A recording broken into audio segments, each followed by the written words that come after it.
Patalo fatu le mai moanga sa moa ia me se fo'i o le mai mo mai a Amerika sa moa nei fiafi. Tasi te o vaenga o le Alao journey ua mwhai on tu Fautasi fo'i e le pouneru ki whanga ia me se o le komiti o le Alao Fautasi. Lea o le asilisila mai ia inisi o whaatalo doanga nei le tāpenanga o le sa o le Alao Fautasi mo le nei fo'i tausanga lua lima a o ta pena ai mo lana o musanga i le asfareile o le vai aso nei. Ia a ta pena fo'i mo le tuunga i le aso lua o le vai aso fou. Le u whaatulanga ina komiti. Maul nei avno mātango fie whelo iei ma le whtalenga i le ngom tua i ale Alao. Ia o se tasi o poutu toa o le tāpenanga le nei. A le fioanga o Alao. I le tapena ina o le mālosi o le tino o le au waa. E le ngata o le koleni. A o le koleni ina fo'i o le mālosi o le mafofau. Ma le lava tāpena i le physical side. Ia po le mālosi e le alo ina ailo tātou sā. Lau whtalenga le andau. E mwhai la whaisa sāu no ngai i le tapenanga le olo i le au waa. Ia o mātou te iloa o le uwhao ngā ina i le whioanga nei, low experience o se toa sa mo mālolo manu mālo. Ia me se fo inisi o fita mālolo manu mālo e pe o sunga ia ne mia. Ia ma le sunga ia whengai maari i soli, au e lua. I le nei wha moe moe, mwhaino e tala noa i le tūlanga o i tāpenanga al tātou au wā. Ka keika pau mo whaasiri ngefia, ia e mo mua o ngā whakalopak. Le mamalu ko el whapunga al kakua ko. Ia opa ia mamalu la le koe o iese whamkalang, opa ia o kaoko, au sala wau. Whakalopak po, le whapunga sio kaku. Mawhia o ngi Alao, e mese o kama whangau, ia ko o mamau. Whawhai mo whaasiri kau pau.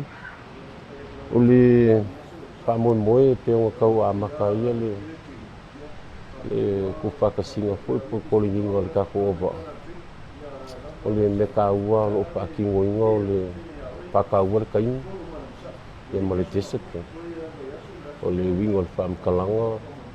O le kaini e se le kaua. Be on time. Ia waku le ulanga po o lau choina. Ia ma le tesepe. Ia ngaka le tesepe side o le mental. O me luonga kaunga o kasi. Wa le sea o ngai. Le iei le physical side. Lava le fitness. Ai le iei le mental discipline. Te o kulanga i e luo lo kaumawhai ngi wha moe moe o kako ova. Ia se i o mai lava le so. Whaasiri aku, o kari aku ngai kusai whaasiri. La se ngā o le ulua i aso ko le ninga man taimi nei. O leo e mori mawina e le tātou pokalame nei o le Alao Fautasi journey. O lo iei masini mai ni usila o lo utou whaangaina. I lau oe la mai tau. La se ngā o le ulua i aso. Ma le taimi nei i le tāpenanga lo au waa. O le amakanga, usalo le au waa e tikusu 5% i fau lunga le waa. O le 10% ngai ka mangalo mua. Sa kau whai e whaamasangi masingi pe o e ka ua. O le amakanga sa whai si whai ka. E peka. Ia lewa whai anga mawole le abangoa e pea whaaforingo lunga le waa. Awa vea i masingi e ma me whaakulanga ila o ngoi foe. Ma vae ngoi foe. A me se lava le taimi. Ia peo le sa mongo foe le abangoa whaakaipo i le a whianga i whangsa. E sa mako whaonga inga ile mea sa kolingi lungo masingi ngi. Sa wako e le suinga o lungo masingi e sa kampai e po ile. Ka moe moe kako ua whianga o laile i laika penga le kako sa. Ia kari aku lea. O le mai tau wina fo i o lo e sua tau bua i le sārne o Alao le o tāpena mo le whaemna tuina o le se laulu asfulu 5 tau sanga. E ise se ngā o le koso e masingi ma le alo i lunga o le waa. O le lava kau pau.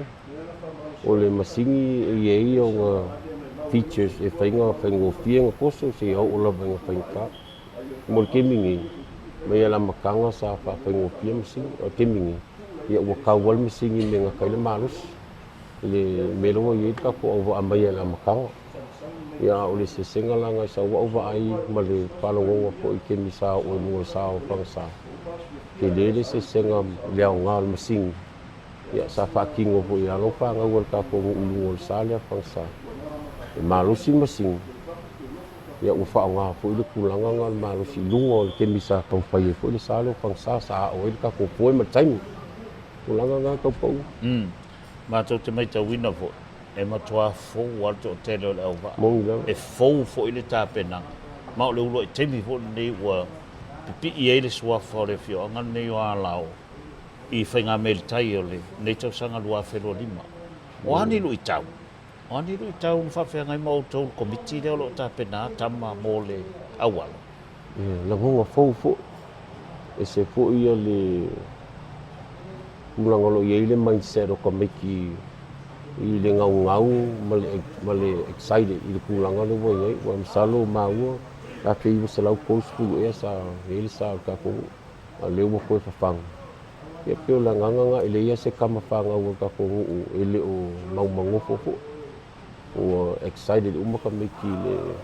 kaumafai e maua se avagoa e o mai limilima fakasi ia ae a le kakou sa lea o le aku'iga ae a le faiga amerikai le sisiga fu'akukui la mamagua matou wha'alogo i ai ia alom whanau mai ia fio'aga tua'oi ia mai tumalo tua'oi fo'i o lo'o i ai tonu o le sa lenei e whaina e sauno la ngana le alo o lea lava o le fa'amoemoe a pego i ai le figalo le kakogu'u o la kaumafai lava e alo e kamafagau o le kakogu'u ia e peka ia i le ku'ua i lava le fia lagolago sua mai o isi o alo mafagau o gu'u kua'oi ia le lai ai le so ia o mai lava mai lamakaga se pa'ia le so ia o gai alo mai o ia mauli i kasi ma se fau o i auasi ia ma le afio'aga i kula ia i le o mamao lava ia kakogu'u ia kua'o ia ma'ao lea e gai uso ia o mai soasoaga ia o le gaugau lava limilima fakasi kako pamoemoe o le ase tulaga o iai ia alo mawhanau ia o lo'o malaga mai ia tunu mau e ko akele le aua Alao o lo'o ia tunu mau o lo'o fia auai e alo o i ni tamaiti Alao o lo'o lala papa'ao ia tunu mau o mawhai ona join le auva'a o le Alao Fautasi nei tausaka mo le kemigei kaupa'u ma le fa'afesili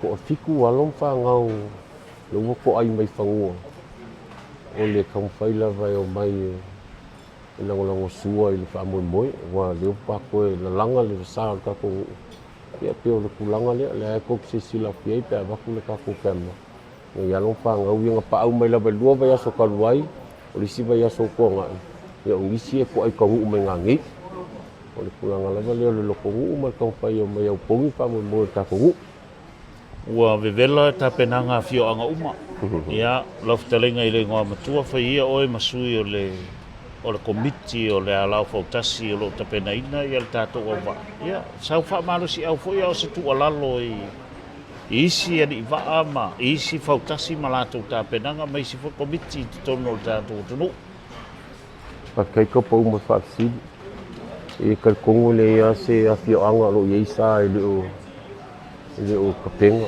kalikogo foi ua lava kapega afio'aga i le o koe fa'akamala fo'i e fa'apega foi se lagoga e paua le mea le faifai lemu le fa'agakama i kai ia o pe ua ia le kako auva'a ia pe oga kaumafai afu se fa'amakalaga e fou le auva'a aua lava kapega le malosi le mafaufau ma kiga ia kalikogo le agaga le veapua se fa'amakalaga i kulaga lo'o i ai ia le kako galuega fo'i pea kai le fa'amoemoe ia o le agaga ia ia mea le gofa fagi o alo pupulaga o le kakogu'u ia me se fo'i afio'aga o lo'o faia lakou sa ma pe o sigi aupū leo le fa'amoemoe ia ae fa'amalosi'au au fo'i ma vaku le agaga o le fa'asakai fo'i kele o afio'aga ia lo kausigi au fo'i e a le fa'amoemoe legei kausaga talaiga i le igoa matua ia le Alao o ia lea o lo'o taʻitaʻia le komiti o lo'o tu'ufa'atasia ma tapenaina le auva'a lenei o le Alao Fautasi e tusa ai ma le tapenaga mo le fu'a o lenei tausaga 2.5 o le suga ia feagai mali'i soli au elua o stasi lea o toa malōlō manumālō o le fio'aga nei o Alao sa i totonu o vaega'au o le malo tele malōlō manumālō mai ona tiuti le faiva ma o lo'o tautua nei le fio'aga e le ngata o ia o samatua o le whioanga nei Alao. A o ia fo'i o lo avea ma tofi pule nuu, o lo ia wina le tofi pule nuu o le whioanga le nei o Alao. E ese mai o na tofinga nā mawala au lia, o le fo'i o filfilia e le whioanga nei, e avea ma trainer, se tasi o trainer o le au waa le nei o le Alao Fautasi. La se o tātou te silingia, po le ase tū langa o ieli tā penanga alona au waa, mai taimi o kole ninga, o le a fo'i se me to tia o lo whaongaina whaona po nei, e fisosoa ni ai, tā penanga o le au waa. Lau whiongal pule nuua, po lau sungal pule nuua, whiangai mali i en whaio nei sau noi le, la se me to tia whaona po nei wa e ngalue i ai ma le sungai ane e mia ina ia whaosfia i tamai te e koleni ma whinau le foi. Kayak lava, kaya nga kapau, kusay whailo mali, tulanga pupunga yei, lukang kapakaw ba. Kay fo ila fianga, kay kiri fo ila fianga dalo sa masinga isa kili. Mapayo nga mosa bangua, nga fo lukang kapakaw ba.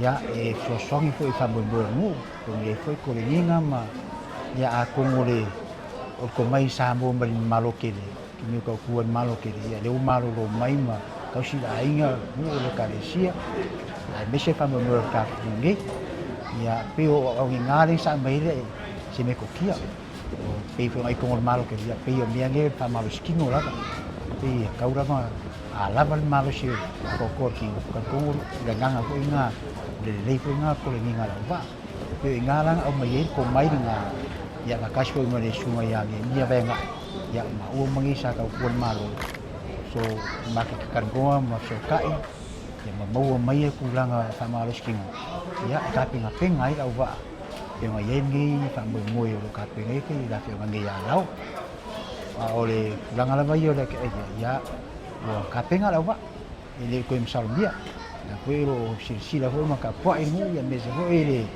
ya fue ngari ba ya lo sama singa sakit ya we kan ko nga fo lava ma ko ka pengang la ba yang o yengi fa maros king ora ba ya pa wa mele mo mia ya kusa lok o le moto anga lu yengi fa mo la fa ngi la ba ya kusa lok ka pengai fo fo la ba le ma se ko yang ko buah ko ya ya lo ia salo mo ya ole ibas ku dim pasengel au ba ya fo umala ya mai la vai kameki a onga ya maka mai la vai e kameki se na valu e se na iva ko kila kameki esku ya mai dosu pasengel kameki esku lo walo ngi ya ale maturity le average au ba ya o kama fa na ula mu o papa au ngi ya ngaka vele ngisi fu ngai fa ya umalanga mai la ba ya e fia pairo la ko sao ya ku se ngi fa mo ka ko ngi ya nau ya se fa sua e sau doi le upule fou a whengai mari a whai fou lo no winga e fou ma me o ar kolindi e fou o hani lu i tau na wha whengai ma lau sunga marisunga ya ne mia i le uruai vai ason tau tu Fautasi o au te loa le re whaingo fie mo ile sao longa ka ko ile whaingo fie foi o ngiku pulanga e pa o pulanga e ko ling ta ma sangi mereka yao lo milke dia ya fa kayao ya saka mo fai ke yang ya ngau mai la loko wa ye loko mu ma kam fai me ku so ni fa mo milke ya pe fe nga ye le fe nga le ba fe nga sama singa ya o man malo di kaya me fu ya o ko mai fe nga ya le orang su fa kasih ya mari sungai dia itu sekali ko faya ka na ai ya fo ini kalau fo mai kalong fo mana ba kalong ai lengang mong ila ma ko ko ma ta ko nga fu ka ko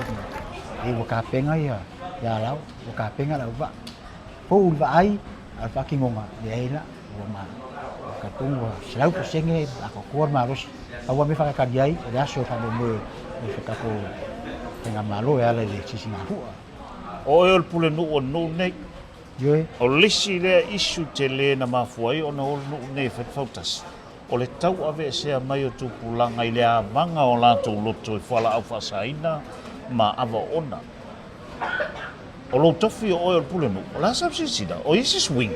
o ese swinga wai mai tawina ile o mai Fautasi o tupulanga no Kai kele lava papa uku suega. Yoi. Bongi de lele sa unonga. O disi la ea di kaule sa fufua ia ini ta penga ila fa ngei mese kama ni. Mo se bangwa e koi mai Fautasi iku kulanga kama fa nga wo ni. Ia makau abi ese ai kulanga yo. Yo ba ko ile ta ponga anga. Ya oi ka suru mo hingu. Ka mo fa la fa sainga al me bongi la va ngi. Smoke free. Wa dei masisi wa ave i pau kuanga wa le lei fa long uskai ya ai mese ya kasi le lok ka penga mo ngi fa mo le fa mo fi ya ala nga pe nga mawolo fa siri penga pau le ke le swinga ka kai fo i ri ho ko mo le awala mo fa inko ku fa kasi ku pulang ora fi ngi ani mo la nga ngi ngal bu fa kasi fe fangi ya sa pinga ese mai vai kau ya no ka me kiki na ko ya ngi wo ya wo pe wo so uma ya la va ngi ya ringa kai de me se ko ngi so kampanga au mau i wo mo pia i yo ngis ya wo mai la wo kia ai a fi ngai ma se fau o i kula e wo fam ko i so kampanga i mai i wasi yo ra ko ngi wo mai ya lo ko mu la ya ma bo mai fa ani me fo la ko so so ni dai fi so la ko sa ko se fa mo ndo la fi ngi o le sire va ngata ua lo sungal pule no ule e matou te lo le lei o isi uso na malo man minte la tom fa mo fo training o isi o va o la sa tu la lo ma sa fo kuanga mo isi va ele ngata mo Alao ai mo isi umata penanga o va as fulu le o lo ye ma Alao to ni fa kai yo mongi le so no o le menga sa psiringi fo le fa ka o ti sili po isi trainers o isi ai maua ya uso malo mai mirke so I guess o le ai kia le mai pe ele moto le mirke ni as an example winga ya ve o mi fa kai kai ngare le ni ala malo lo mai ka ku malo ke do mai fa mau pono pe di singa ai kia ya le ngakan la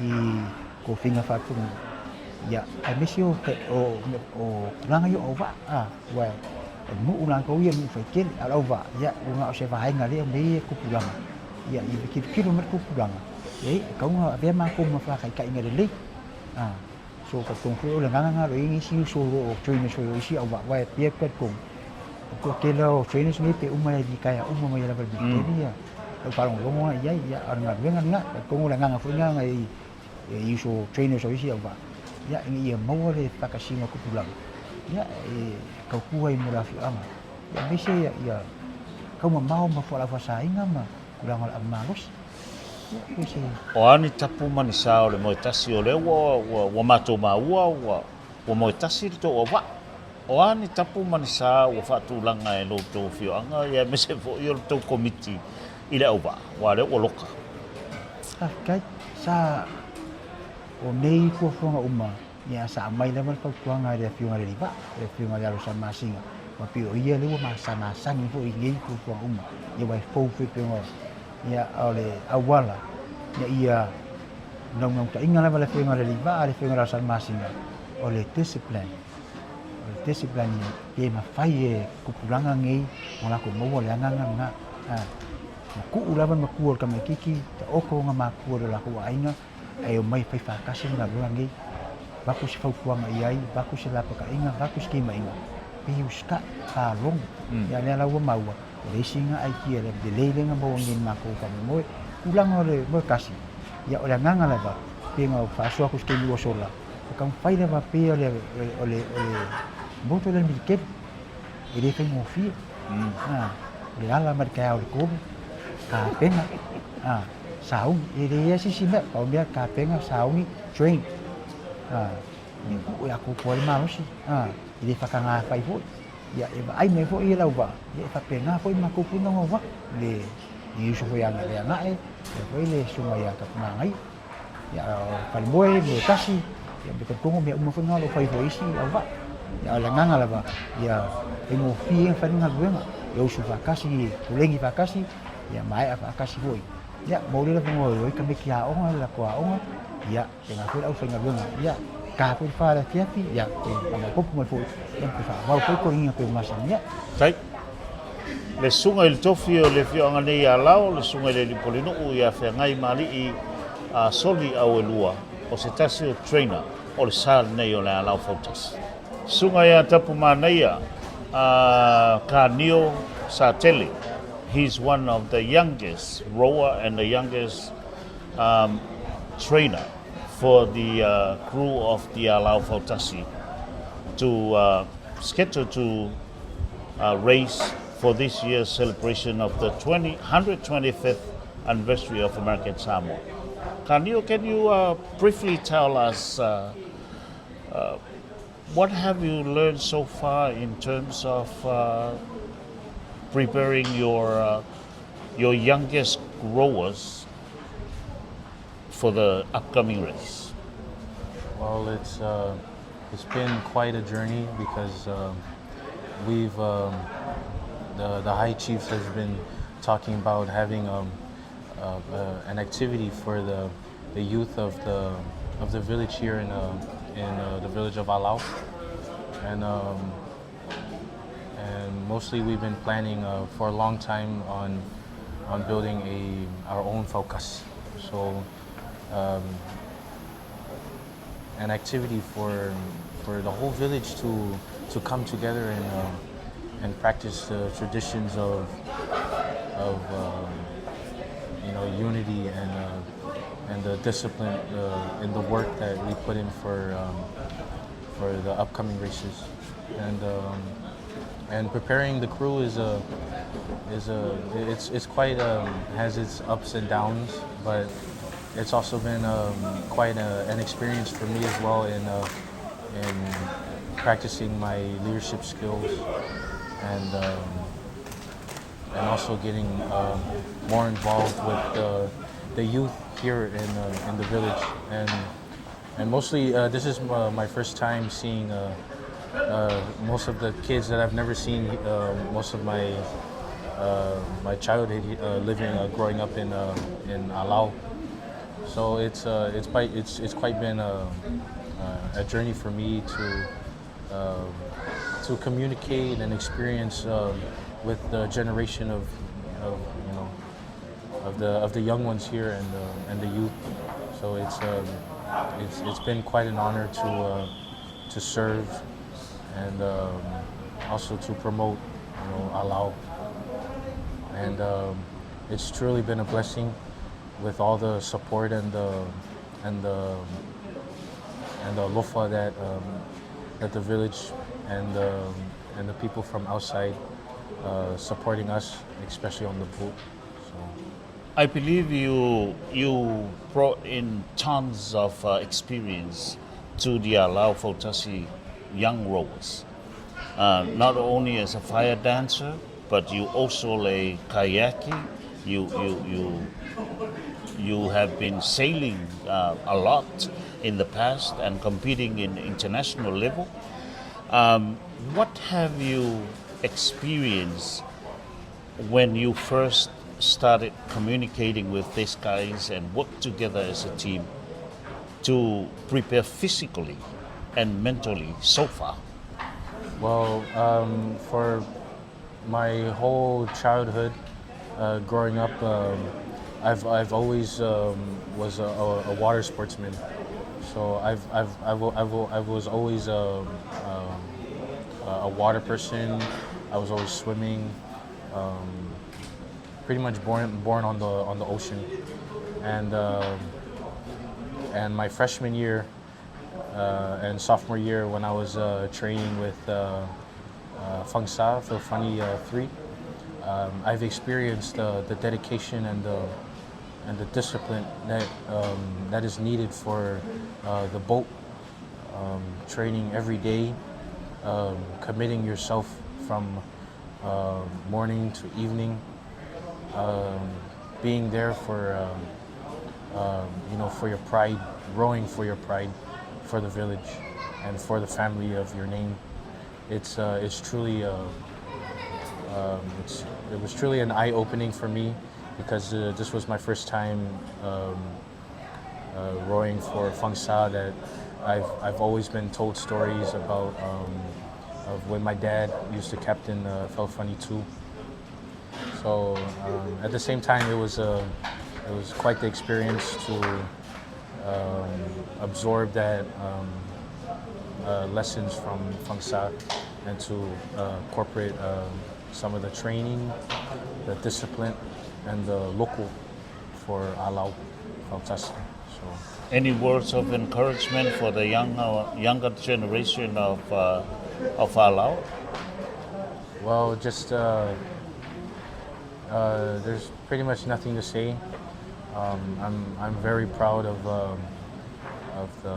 the youth here supporting and rowing their hearts out for this boat, especially the tremendous support from my parents, our uncles, aunties, and all of the Ainga from the mainland, and just for our generation, we just have to do our part in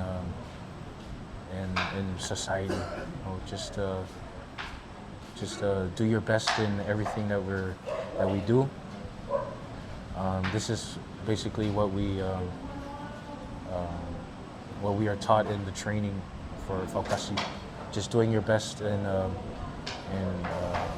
your academics, your kaupua for the village, your family, and your schooling.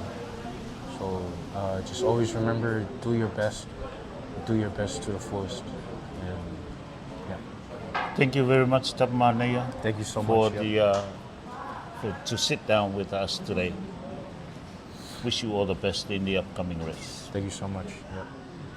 O se tasi nei o alom whanau Alao, o lo alalampa pa ao i Virginia, ai ua tutongi le pasese, oso i le vaalele, malanga mai, ma au vasa ma mau mai, ina ia au wai ma whaiso na sao, i lona loto nuu, mo le Alao Fautasi.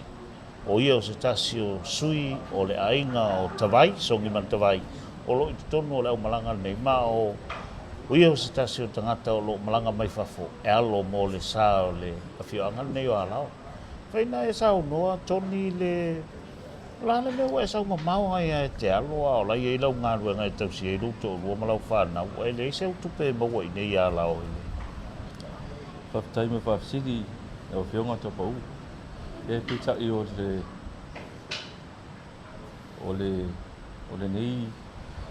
le nei whamoe moe ia, o se whamoe moe ese. E tai sa whaifu i temi sa whapenao na whawhiawhia i le awhioanga i fua. Ia o se whamoe moe sa 5 futau sanga tārum tuku. Ia o le nei whamoe moe. Ia e ofa me le 5 futau sanga tālunga reise sa o le awhioanga. Ia a tono o le ua Pao Sofia fo i le fia wai mai. Ina ia whapenao na tu matau au ia pala fo i se sa o le ni tangata. A wafo le tampawhainga o le awhioanga. Ia a wafo i whanga tamutai. Ia o le fia sau lava e tapuai mai ia sau e laulango sua. O a lava ia mea o ngā i a wafo i sau anu o nei tausanga. Nei halo mo mos Fautasi toni taluna e soifua mai nei soifua.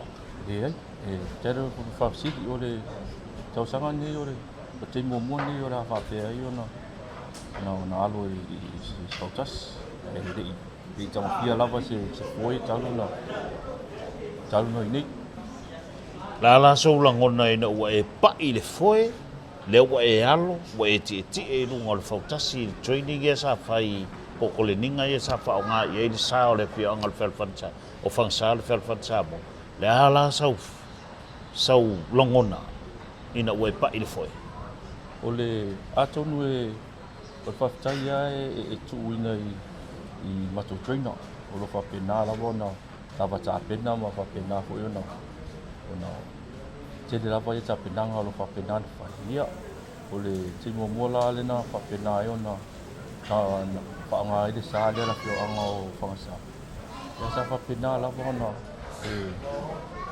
Whai lava singa mawhatu ia i kolonginga lai whai lo kimi kaunga i fui. E pita i o le mea whai la lea le te tūna ta i a tuai le e nau ta i ngā le la whionga ia sa te le ia mago le o sa mātua lo whapena ni tui ninga i leo wā. Ni e whapena no e oro te mea tango i fui ia o la whawhai mo fie lava ia mea pēhau i tai i o tai ngā tai whare. Ia, ona o le te miu uti uti, e sau nanga i fia whai, e whai sau tōru. E se sau nanga i fia whai ro tōru, malau whanau ai mauti noa, le mata mai talu noanga nei i se te miu lo lumana. Ia, me se veo ona i o ainga ma o lo o lalam papa au i atunu uma. Ia, tai rau. Ia o ngai rau whaanga i fia moli atu i seo tōrua. O Joanne, ia whae mesesi o whanau. Lo whapena ona tapua i mai o Virginia. Ia e mese fo i le lauterenga o so matua inga. Lo whapena ona papa au i Washington, i Hawaii. Ia msosi tafa lava o lalangi. Whaptai lava i tapua i, whaptai fo i msosi ani mai. Ia la whapena fo i na whawhai mo whiina i. Ia ngarwenga ono tō tapua i a mo tō tasanga. Tai. Nau whapunga e li tātou au mai mua fo i le nei, vaenga o tātou Pokalame, sunga ngai a Tony Leo, o stasi o tam whanau o le nei nuu Alao, malanga mao mai ai whafo, e sa ili so nā wanoi lungo le wafo, tamai tai o Alao, ili tu unga o nei tau sanga lua whelua. Lima, te waen man whanau a mai mua mai, instead of saying fly baby fly, fly daddy fly. O te lenga ia mio stasi leo sa mātua o loo iei tono o tā penanga o sāne o Alao ma le lātou komiti. Te lenga ia imo, ia ma le sa mātua uma o loo awai tā penanga o sāne o Alao. Mio te iloana e malanga ma mau mai lau. E iei fo i o oi tiu te na whaiwa mga ruenga i hauai. Ia o tu ua lava le whanau ma ai. Ona o le fia awai whaisau sao i le whamai moe o le nuu nei tau sanga la se la ngona ia te oe o mafuai o na whao Sofia. E fo i mai le nuu e alo le waa.